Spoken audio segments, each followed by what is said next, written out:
Hi every one. പുതിയ അധ്യയന വർഷത്തിലെ +1 എക്സാമിനെ കുറിച്ച് നിങ്ങളെല്ലാവരും അറിഞ്ഞിരിക്കുമല്ലോ. അതുമായി ബന്ധപ്പെട്ട് ഫോക്കസ് ഏരിയയും വിദ്യാഭ്യാസ വകുപ്പ് പുറത്തുവിട്ട് കഴിഞ്ഞു. അപ്പോൾ ഇനി നമുക്ക് എക്സാമിലേക്ക് പ്രിപ്പയർ ചെയ്യാനുള്ള സമയമാണ്.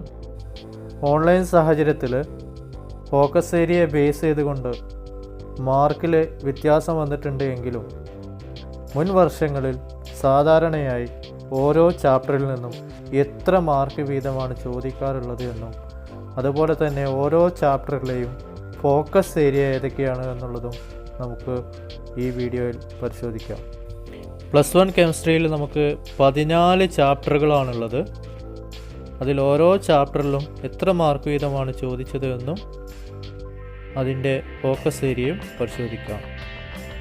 ഒന്നാമത്തെ ചാപ്റ്ററായിട്ടുള്ള some basic concept of chemistry എന്നുള്ള ചാപ്റ്ററിൽ നിന്നും മുൻ വർഷങ്ങളിൽ 3 മുതൽ 4 വരെ മാർക്കിനാണ് ചോദ്യങ്ങൾ ചോദിച്ചിരുന്നത്.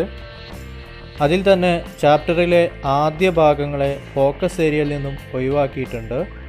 നമുക്ക് ഫോക്കസ് ഏരിയ തുടങ്ങുന്നത് ലോ ഓഫ് കെമിക്കൽ കോമ്പിനേഷനുമായി ബന്ധപ്പെട്ടിട്ടുള്ള law of definite proportion, law of multiple proportion, atomic and molecular mass, mall concept and molar mass, limiting reagent.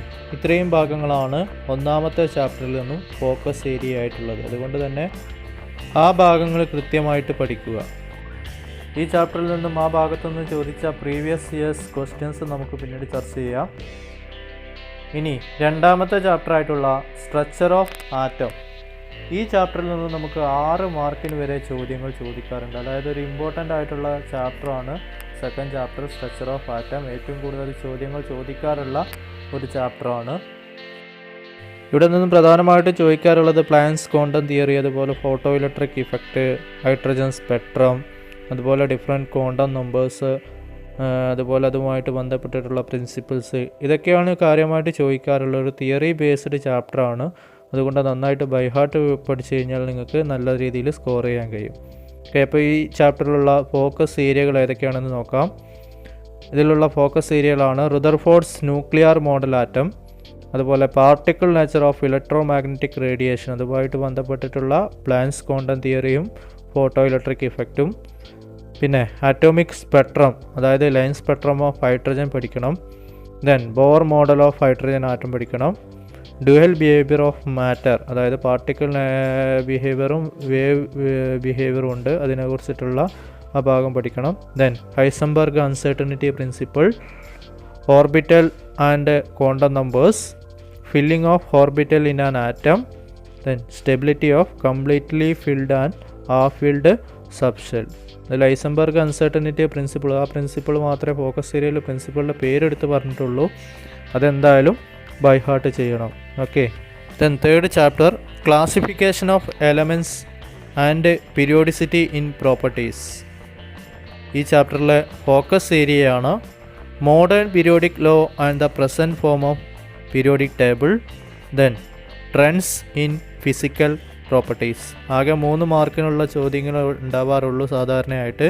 അതിൽ തന്നെ കൂടുതൽ സമയം ചോദിക്കാറുള്ളത് ട്രെൻഡ്സ് ഇൻ ഫിസിക്കൽ പ്രോപ്പർട്ടീസ് എന്നുള്ള ആ ഭാഗമാണ്. പീരിയോഡിക് ടേബിളുമായിട്ട് ബന്ധപ്പെട്ടിട്ട് atomic radius, ionic radius, ionisation enthalpy, electronegativity, ഇവയൊക്കെ ഗ്രൂപ്പിൽ നിന്നും പീരിയഡിലും എങ്ങനെ ചേഞ്ച് ചെയ്യുന്നു എന്നുള്ള ആ ഭാഗം കൃത്യമായിട്ടൊന്ന് നോട്ട് ചെയ്ത് വെക്കുക. ഓക്കെ, നാലാമത്തെ ചാപ്റ്ററായിട്ടുള്ള chemical bonding and molecular structure. ഈ ചാപ്റ്ററിൽ നിന്നും 5 മുതൽ 6 വരെ മാർക്ക് ചോദ്യങ്ങൾ സാധാരണയായി ചോദിച്ചു വരാറുണ്ട്. അതിൽ തന്നെ 2 തിയറികളാണ് പ്രധാനപ്പെട്ടതുള്ളത്, വാലൻസ് ബോണ്ട് തിയറി അതുപോലെ മോളിക്കുലാർ ഓർബിറ്റൽ തിയറി. ഈ 2 തിയറിയും വളരെ ഇമ്പോർട്ടൻ്റ് ആണ്.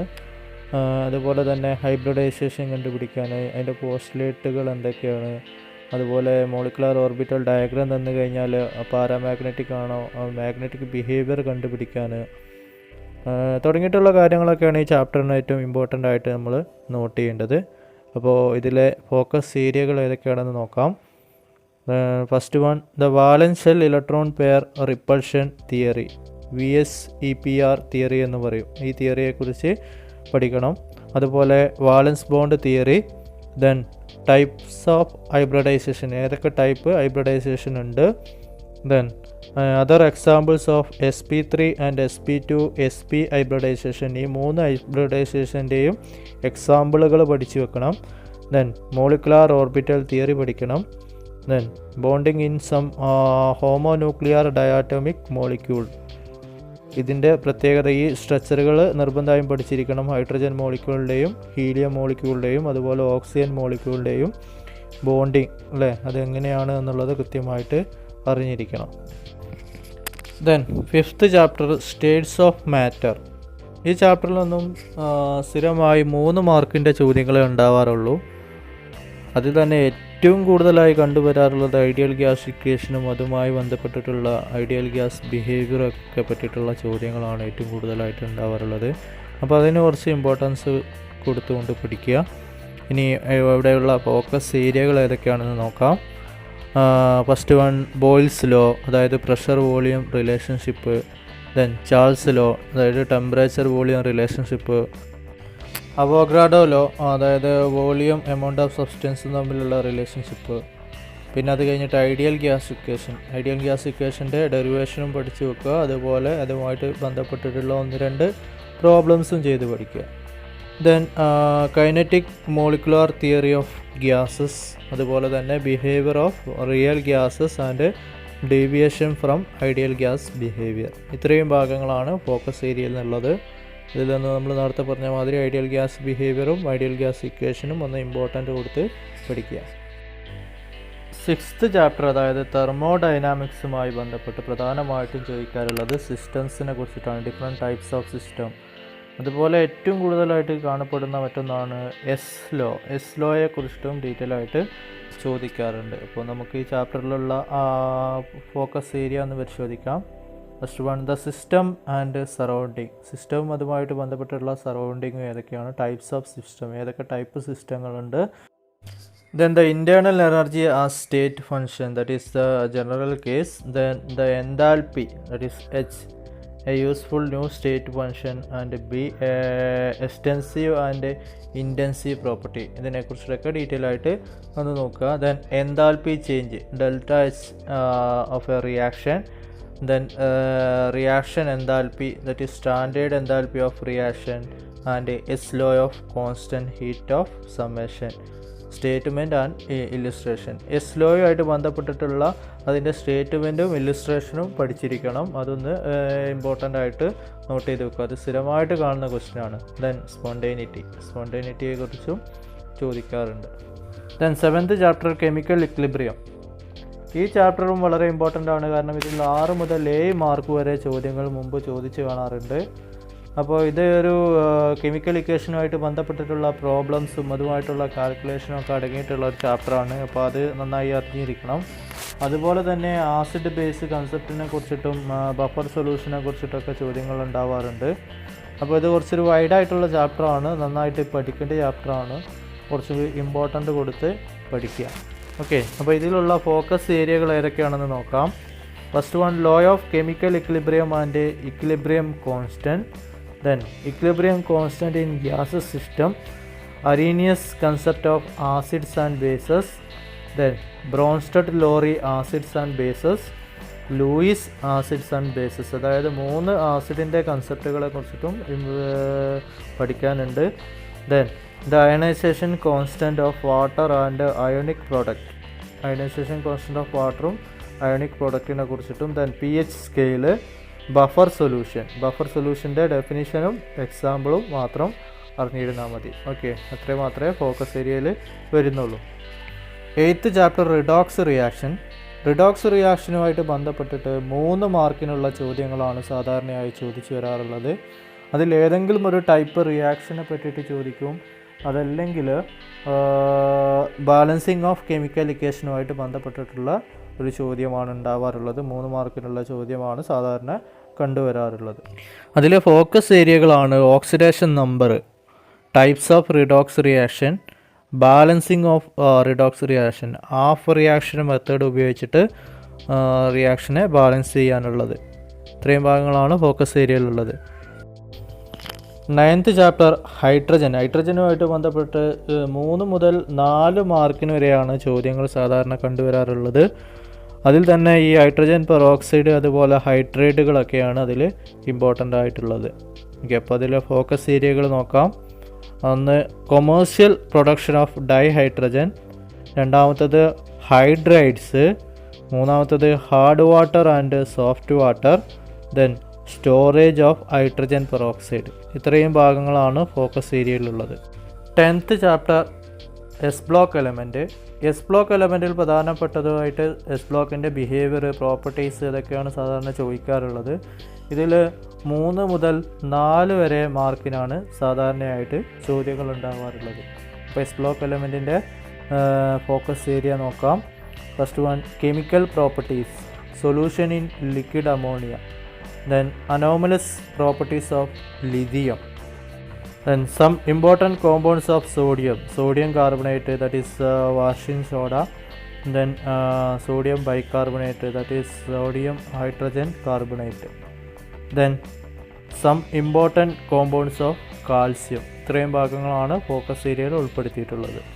then 11th chapter P block എലമെൻറ്റുമായിട്ട് ബന്ധപ്പെട്ടിട്ട് സാധാരണ 4 മുതൽ 5 വരെ മാർക്കിനുള്ള ചോദ്യങ്ങൾ ഉണ്ടാവാറുണ്ട്. അതിൽ പ്രധാനപ്പെട്ടതാണ് ഡൈബൊറൈൻ്റെ സ്ട്രക്ചർ, അതേപോലെ അലോട്രോപ്സ് ഓഫ് കാർബൺ. ഓക്കെ, അപ്പോൾ നമുക്കതിൻ്റെ ഫോക്കസ് ഏരിയ നോക്കാം. First one diborane, second one allotropes of carbon, then carbon monoxide, then silicones. ഇത്രയും ഭാഗങ്ങളാണ് ഫോക്കസ് ഏരിയയിൽ ഉൾപ്പെടുത്തിയിട്ടുള്ളത്. Then 12th and 13th chapter are related to organic chemistry. Organic chemistry ആയിട്ട് ബന്ധപ്പെട്ടിട്ടുള്ളതാണ്. അവിടെ ആ 2 ചാപ്റ്ററിൽ നിന്ന് കൂടിയിട്ട് ഏകദേശം ഒരു 11 മുതൽ 13 വരെയുള്ള മാർക്കിനുള്ള ചോദ്യങ്ങൾ ഉണ്ടാവാറുണ്ട്. അപ്പോൾ അത് ഒരു കണ്ടിന്യൂഷനായിട്ട് പോകുന്നൊരു ചാപ്റ്ററാണ്. ബൈഹാർട്ട് ചെയ്യുന്നതിലപ്പുറം അത് നമ്മൾ നന്നായിട്ട് റിപ്പീറ്റേഷൻ ചെയ്താൽ മാത്രമേ നമുക്കത് പഠിച്ചിരിക്കാൻ കഴിയും. വർക്കൗട്ട് ചെയ്ത് റിപ്പീറ്റേഷൻ ചെയ്യുക. ഓരോരോ ക്വസ്റ്റ്യനുകളും ചെയ്ത് നോക്കിയിട്ട് തന്നെ പഠിക്കേണ്ട 2 ചാപ്റ്ററുകളാണ് ഓർഗാനിക് കെമിസ്ട്രി ആയിട്ട് റിലേറ്റഡ് ചെയ്തിട്ടുള്ളത്. അതിൽ ആദ്യത്തേത് organic chemistry some basic principles and ടെക്നിക്കാണ്. ഇതിലെ ഫോക്കസ് ഏരിയകൾ നോക്കാം. ഇതിൽ നിന്നും 5 മുതൽ 6 വരെ മാർക്ക് ചോദ്യങ്ങൾക്ക് ചോദിക്കാറുണ്ട്. അപ്പോൾ അതിലെ ഫോക്കസ് ഏരിയകൾ പരിശോധിക്കാം. Nomenclature of organic compound, നമ്മൾ മുമ്പ് പഠിച്ചിട്ടുള്ളതിൻ്റെ കണ്ടിന്യൂഷൻ തന്നെയാണ് ഓർഗാനിക് കെമിസ്ട്രിയുടെ അല്ലെങ്കിൽ ഓർഗാനിക് കോമ്പൗണ്ടുകളുടെ naming, then isomerism, then detection of carbon and hydrogen, then detection of other elements, test of nitrogen etcetera, then carbon and hydrogen. ഇത്രയും ഭാഗങ്ങളാണ് ഫോക്കസ് ഏരിയയിൽ ഉൾപ്പെടുത്തിയിട്ടുള്ളത്. ദെൻ 13th ചാപ്റ്റർ ഹൈഡ്രോ കാർബണുമായിട്ട് ബന്ധപ്പെട്ടിട്ടുള്ളതാണ്. ഇവിടെ നിന്നും 6 മുതൽ 7 വരെ മാർക്കിനുള്ള ചോദ്യങ്ങൾ ചോദിക്കാറുണ്ട്. അപ്പോൾ അതിലുള്ള ഫോക്കസ് ഏരിയകൾ ഏതൊക്കെയാണെന്ന് പരിശോധിക്കാം. Preparation of alkanes from unsaturated hydro carbon from alkyl halide, അതായത് വുഡ്സ് റിയാക്ഷൻ. ആ പേരെടുത്തിട്ട് തന്നെ പറയുന്നുണ്ട്, വുഡ്സ് റിയാക്ഷന് ഇമ്പോർട്ടൻസ് കൊടുത്തുകൊണ്ട് പഠിക്കുക. ദെൻ പ്രോപ്പർട്ടീസ്, അത് ഐസോമറിസം പെടും, അരോമറ്റൈസേഷൻ വരും. ദെൻ കൺഫർമേഷൻ, ഈ ഹൈഡ്രോ കാർബണുകളുടെ കൺഫർമേഷനുമായിട്ട് ബന്ധപ്പെട്ടിട്ടുള്ള ഭാഗം നോക്കി വെക്കുക. ദെൻ പ്രിപ്പറേഷൻ ഓഫ് ആൽക്കീൻസ്, അതുപോലെ തന്നെ ആൽക്കൈൻ പോലെ തന്നെ ആൽക്കീനും പഠിക്കുക ഫ്രം ആൽക്കൈൽ ഹാലൈഡിൽ നിന്ന്. അതുപോലെ അതിൻ്റെ properties, addition of hydrogen halides, then preparation of alkynes, then properties, addition of water, cyclic polymerization, etc. Then preparation of benzene, then properties, nitration, Fidelcraft alkylation reaction. അപ്പോൾ focus ഏരിയയിൽ തന്നിട്ടുള്ള റിയാക്ഷൻ്റെ പേരുകൾ പ്രത്യേകം എടുത്ത് തന്നിട്ടുണ്ടെങ്കിൽ അത് നന്നായിട്ട് ഫോക്കസ് ചെയ്തുകൊണ്ട് പഠിക്കാൻ ശ്രമിക്കുക. അപ്പോൾ ഇതിൽ തന്നിട്ടുള്ള വുഡ്സ് റിയാക്ഷൻ, അതുപോലെ ഫിഡിൽക്രാഫ്റ്റ് ആൽക്കൈലേഷൻ റിയാക്ഷൻ, ഇതുപോലുള്ള ഭാഗങ്ങളൊക്കെ കൃത്യമായിട്ട് നോട്ട് ചെയ്തിട്ട് പഠിക്കാൻ ശ്രമിക്കുക. ഈ ചാപ്റ്ററുകൾ നിങ്ങൾ നന്നായിട്ട് 2-3 റിയാക്ഷൻ വർക്കൗട്ട് ചെയ്ത് പഠിച്ചാൽ തന്നെ നിങ്ങൾക്ക് മനസ്സിലാവുകയുള്ളൂ. അപ്പോൾ സ്ഥിരമായിട്ട് വരുന്ന ക്വസ്റ്റ്യൻസ് ചെയ്ത് നോക്കുക, പഠിക്കുക. Then last chapter environmental chemistry. അതിൽ നിന്ന് 3 മാർക്കിനുള്ള ചോദ്യങ്ങളാണ് ഉണ്ടാവുക. നമുക്ക് ആർക്കും ഉത്തരം എഴുതാൻ പറ്റുന്ന രീതിയിലുള്ള ഒരു ക്വസ്റ്റ്യൻസ് ആയിരിക്കും അതിലുണ്ടാവുക. കാരണം നമ്മൾ ജസ്റ്റ് ഒന്ന് റീഡ് ചെയ്ത് വിട്ട് കഴിഞ്ഞാൽ നമ്മളൊന്ന് മനസ്സിലാക്കി കഴിഞ്ഞാൽ പിന്നെ നമുക്ക് ഈസിയായി എഴുതാൻ പറ്റുന്ന ഭാഗങ്ങളാണുള്ളത്. നമുക്ക് പരിചിതമായിട്ടുള്ള ഏരിയകൾ തന്നെയാണുള്ളത്. അതിലെ ഫോക്കസ് ഏരിയകൾ ഏതൊക്കെയാണെന്ന് നോക്കാം. ട്രോപ്പോസ്ഫെറിക് പൊല്യൂഷൻ, അതുമായിട്ട് ബന്ധപ്പെട്ടിട്ടുള്ള global warming, greenhouse effect, acid rain etcetera. അതുപോലെ തന്നെ വാട്ടർ പൊല്യൂഷൻ, അതായത് ബയോകെമിക്കൽ ഓക്സിജൻ ഡിമാൻഡ്, BOD എന്താണെന്നുള്ളത് ജസ്റ്റ് ഒന്ന് ഓർത്തിരിക്കുക. Biochemical oxygen demand, then green chemistry in day to day life. ഇത്രയും ഭാഗങ്ങളാണ് ഫോക്കസ് ഏരിയയിലുള്ളത്. ഇത് നിങ്ങൾ ജസ്റ്റ് ഒന്ന് വായിച്ച് നോക്കി അല്ലെങ്കിൽ മനസ്സിലാക്കി കഴിഞ്ഞാൽ ആർക്കും ഉത്തരം എഴുതാൻ പറ്റുന്ന രീതിയിലുള്ള ക്വസ്റ്റ്യൻ ആയിരിക്കും ഈ ചാപ്റ്റർ എന്നുണ്ടാകും. അപ്പോൾ നമ്മൾ പ്രധാനപ്പെട്ടതും ഓർഗാനിക് കെമിസ്ട്രി നന്നായിട്ട് ഇമ്പോർട്ടൻ്റ് ചെയ്തുകൊണ്ട് പഠിക്കുക. അതുപോലെ സെക്കൻഡ് ചാപ്റ്റർ സ്ട്രക്ചർ ഓഫ് ആറ്റവുമായിട്ട് ബന്ധപ്പെട്ടിട്ടുള്ള ആ ചാപ്റ്റർ പഠിക്കുക. അതുപോലെ കെമിക്കൽ ഇക്വിലിബ്രിയവും ഇമ്പോർട്ടൻ്റ് ആയിട്ട് പഠിക്കാൻ ശ്രമിക്കുക. അപ്പോൾ എല്ലാവരും നല്ല രീതിയിൽ പഠിക്കുക. എല്ലാവർക്കും നല്ലൊരു വിജയം ഉണ്ടാവട്ടെ എന്ന് ആശംസിക്കുന്നു. Thank you all.